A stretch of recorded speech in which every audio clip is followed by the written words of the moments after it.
दोस्तों आपने सुना होगा कि इस दुनिया में वही लोग बहुत आगे बढ़ पाते हैं जिनका दिमाग तेज होता है। इस 10 मिनट के वीडियो की सबसे खास बात यह है कि इसमें आपको अपना दिमाग तेज करने के लिए यानी कि ज्यादा इंटेलिजेंट बनने के लिए एक भी ऐसा टिप या ट्रिक नहीं बताया जाएगा जिसमें कहा जाए कि आप सुबह बादाम खा लो या इतनी बजे उठो, इतनी बजे सो जाओ। लेकिन इसके बाद भी वीडियो के एंड तक आप अभी की तुलना में ज्यादा तेज बन जाओगे। और दोस्तों मैं बड़े कॉन्फिडेंस से ये बात कह सकता हूँ कि आप में से अधिकतर लोग तेज होने का ठीक से मतलब भी नहीं जानते होंगे। जब भी आप सुनते हो कि यार वो लड़का बड़ा तेज है, वो लड़की बड़ी तेज है, तो आप में से अधिकतर लोग यही सोचते हो कि या तो वो बंदा पढ़ाई में तेज है या फिर बात करने में तेज है, जबकि तेज होना इन सबसे बहुत अलग है। और इसलिए इस वीडियो को मैंने बहुत रिसर्च करके बनाया है। तो मुझे आपसे कोई लाइक या कमेंट नहीं चाहिए, बल्कि आप सिर्फ इसको ध्यान से देखो और समझो। और मैं आपको गारंटी देता हूँ कि इसको पूरा देखने के बाद आपके दिमाग में एक भी ऐसा डाउट नहीं बचेगा कि यार मैं अपने आप को तेज कैसे बनाऊं। क्योंकि हो सकता है आप में से कुछ लोगों को इस वीडियो को देखने के बाद ऐसा लगे कि यार वो तो पहले से ही तेज है। तो दोस्तों तेज बनने के लिए आपको सबसे पहले ये समझना पड़ेगा कि तेज दिमाग का मीनिंग क्या होता है।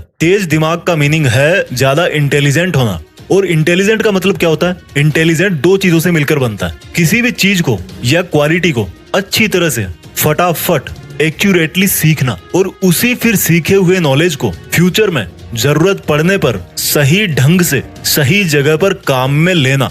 सिंपल वर्ड्स में समझाता हूँ, यानी कि अगर आपने इन दो चीजों में महारत हासिल कर ली कि सीखना क्या होता है और उसको काम में कैसे लिया जाता है, तो लोग आपके बारे में यही बोलेंगे कि यार ये बंदा ना भाई सच में इंटेलिजेंट है। किसी भी चीज को सीखना और काम में लेना सुनने में बहुत ही छोटे लग रहे हैं, लेकिन यही वो दो चीजें हैं जो सक्सेसफुल लोगों को एक नॉर्मल आदमी से अलग बनाती है। तो मैं आपको सीखना और काम में लेना एकदम खुल्लम खुल्ला बताऊंगा, एकदम सिंपल वर्ड्स में बताऊंगा। आपको अब यहाँ से इस वीडियो की एक भी लाइन मिस नहीं करनी है। सबसे पहले बात करता हूँ सीखने के बारे में कि क्या सीखें और कैसे सीखें। दोस्तों इंग्लिश के अंदर एक कहावत है कि master of all jack of none, यानी कि अगर आप सब कुछ सीखना चाहोगे तो कुछ भी ठीक से नहीं सीख पाओगे। कहने का मतलब है अगर आप ये सोच रहे हो कि इस दुनिया का हर तरह का टैलेंट, हर तरह का ज्ञान मैं अपने दिमाग में भर लूं और फिर इंटेलिजेंट कहलाऊंगा, तो मेरे भाई आप बेवकूफ हो। मुझे एक बात का आप जवाब दो, आपने अभी तक अपनी लाइफ में जितने भी बड़े लोगों का नाम सुना है, उन बड़े लोगों में से कितने ऐसे लोग हैं जिन्होंने एक से ज्यादा फील्ड में अपना नाम कमाया है?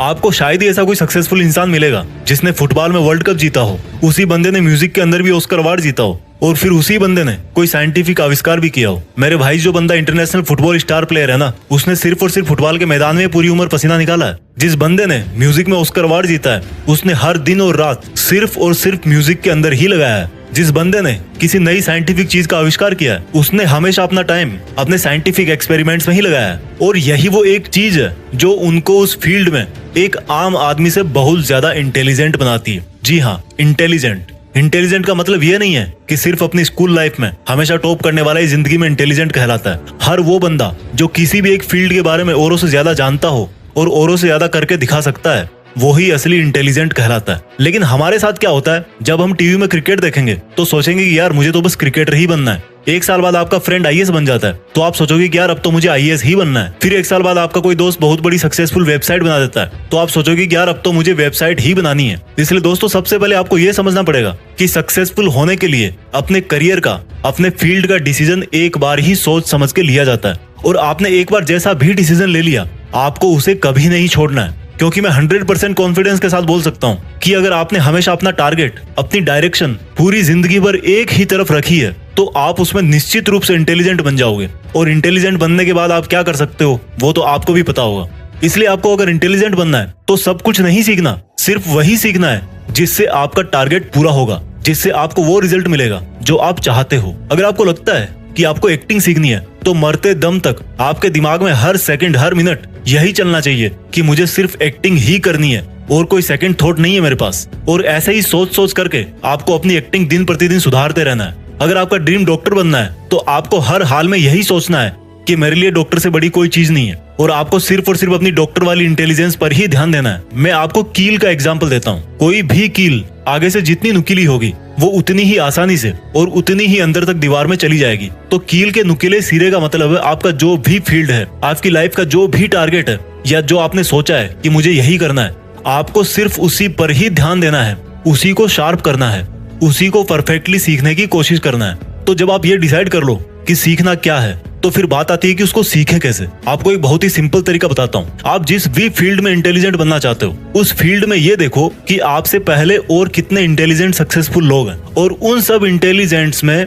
सबसे टॉप के इंटेलिजेंट्स कौन कौन है। जैसे मान लो आपको एक ऐसा इंटेलिजेंट क्रिकेट प्लेयर बनना है जिसको सब पता रहता है कि कौन सी बॉल पर किस तरफ कौन सा शॉट मारना है। तो अब आपने ये देखना शुरू किया कि क्रिकेट की हिस्ट्री में बड़े बड़े प्लेयर कौन कौन से हैं। उनमें से एक नाम निकल के आया सचिन तेंदुलकर। अब आपको सचिन तेंदुलकर की तरह एक पावरफुल बैट्समैन बनना है, तो आप उनके पुराने मैच देखो, उनके इंटरव्यू देखो, उनकी लाइफ के बारे में पढ़ो, वो किस तरह से अपने आप को मोटिवेट रखते हैं, उन्होंने किस किस प्रॉब्लम का सामना किया है और उन प्रॉब्लम्स को कैसे सॉल्व किया है, उन सब को जानो। इस तरह से आपको ऐसी बहुत सारी चीजें पता लग जाएगी जो आपके फील्ड में जानना बहुत जरूरी होती है, और वही बातें आपको इंटेलिजेंट बनाती है। क्योंकि हो सकता है आप जिस भी फील्ड में इंटेलिजेंट बनना चाहते हो, उसके लिए आपको बहुत जगह से सीखने को मिल सकता है। सीखने के हजारों तरीके हैं, लेकिन कुछ भी सीखने के पहले ये अच्छी तरह से ध्यान रखना कि क्वांटिटी पर नहीं, क्वालिटी पर ध्यान देना है। आपको एग्जाम में टॉप करने के लिए 50 किताबें पढ़ने की जरूरत नहीं है, सिर्फ 5 किताबें चूज करो अच्छे राइटर्स की, एग्जाम निकाल दोगे। ये तरीका है सीखने का। और सीखने में सबसे जरूरी चीज क्या होती है? मेमोरी, याददाश्त। अगर आपको लगता है कि आपकी मेमोरी कमजोर है, तो इस पर मैंने एक वीडियो ऑलरेडी बना रखा है। इस वीडियो के खत्म होने के बाद ही उसको देखना। लिंक यहाँ पर आई बटन में भी है और नीचे डिस्क्रिप्शन में भी लिखी है। लेकिन अभी मैं इस वीडियो में बहुत कुछ बताऊंगा, पहले इसको पूरा देख के जाओ। तो जब आप ये जान जाओगे कि आपको क्या सीखना है और कैसे सीखना है, तो आप 50% इंटेलिजेंट बन जाओगे। बाकी के 50% इंटेलिजेंट तब बनोगे जब उस सीखे हुए को ठीक तरीके से अप्लाई करोगे, काम में लोगे। तो जब आपको ये लगे कि यार मैंने काफी सीख लिया है, अब टाइम आ गया कि उसको यूज कैसे करें, कहाँ करें। तो जैसे मान लो क्रिकेटर वाला एग्जांपल ही वापस लेते हैं कि आपकी नेट प्रैक्टिस पूरी हो गई, अब टाइम है आपके रियल मैच का, या आपकी पढ़ाई पूरी हो गई, अब टाइम है एग्जाम का। तो अब आपकी मेहनत को काम में कैसे लें? आपको सबसे पहले अपने आप को वर्तमान में रखना है। आपने क्रिकेट की प्रैक्टिस बहुत अच्छी की, लेकिन रियल गेम के टाइम आपका ध्यान पिछले मैच की कमजोर परफॉर्मेंस पे जा रहा था। आपने एग्जाम की तैयारी बहुत अच्छी की, लेकिन आपका ध्यान रिजल्ट पे जा रहा था कि रिजल्ट में डाउन हो गया तो पापा बहुत मारेंगे। यानी कि आप में वो कैपेबिलिटीज है, लेकिन आप उस टाइम पर फोकस नहीं कर पा रहे। और जब इतनी प्रैक्टिस करने के बाद भी आप एग्जाम में फेल हो जाते हो, तो कोई आपको इंटेलिजेंट बोलेगा? नहीं बोलेगा ना। तो आपको प्रेजेंट में रहना है। हमेशा यही सोचना है कि जो काम मैं अभी कर रहा हूँ, मुझे नहीं पता पास्ट में क्या हुआ था, फ्यूचर में क्या होगा, वो सब मैं बाद में देख लूंगा।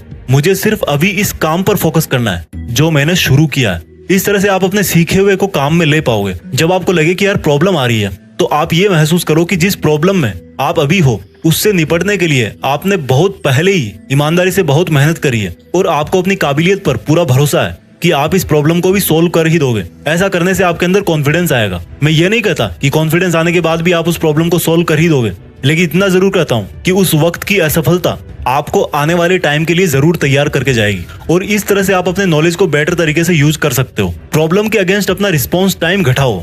किसी भी प्रॉब्लम को जितना शुरू में सोल्व कर दोगे ना, फ्यूचर के लिए उतना ही अच्छा होगा। क्योंकि जैसे जैसे टाइम ग्रो करता है, प्रॉब्लम की साइज भी बढ़ती रहती है। जब भी आप अपने नॉलेज को यूज करते टाइम अटक जाओ, तो इसमें कोई बुराई नहीं है कि आप फिर से अपने नॉलेज के, अपने प्रैक्टिस के मोड में वापस जाकर उसको सुधारो। दोस्तों ध्यान रखना, सीखना और उसको काम में लेना, ये दोनों प्रोसेस हमेशा पैरेलल ही चलती है। ऐसा नहीं कि आप कुछ सीखने के बाद फिर कुछ नहीं सीखोगे। इसलिए जब भी आपको लगे कि यार मेरी ट्रेनिंग में या मेरी प्रॉब्लम सॉल्विंग एबिलिटी में, मेरी ग्रोथ में कोई कमी रह रही है, तो आपको फिर से लर्निंग को और मजबूत बनाना है। दोस्तों आपने कई बार सुना होगा कि जब पहले सर्कस में किसी नए शेर को लेना होता था, तो शेर के बच्चे को लिया जाता था, क्योंकि ये माना जाता था कि अगर बड़े शेर को लेंगे तो उसको सिखा नहीं पाएंगे। लेकिन इंटेलिजेंट बनने में ऐसा बिल्कुल नहीं है। आप चाहे लड़का हो चाहे लड़की हो, आप चाहे 20 के हो या 60 के हो, आप हमेशा अपने आप को ज्यादा से ज्यादा इंटेलिजेंट बना सकते हो। और अगर आपको मेरी बातें सुन के ऐसा लगा कि आप में भी कोई खूबी है, आप भी ऐसा कुछ जानते हो जो हर कोई नहीं जानता, तो मेरा यकीन मानो आप भी एक तरह के इंटेलिजेंट हो। उस इंटेलिजेंस को और बढ़ाओ। और अगर आपने अभी तक अपने अंदर ऐसी कोई खूबी नहीं ढूंढी है, तो कोई एक चीज फिक्स करो, उसको सीखो और सही ढंग से काम में लो। और जब इंटेलिजेंट बन जाओ, तो देश में अपना नहीं बल्कि दुनिया में देश का नाम करो। जय हिंद, वंदे मातरम।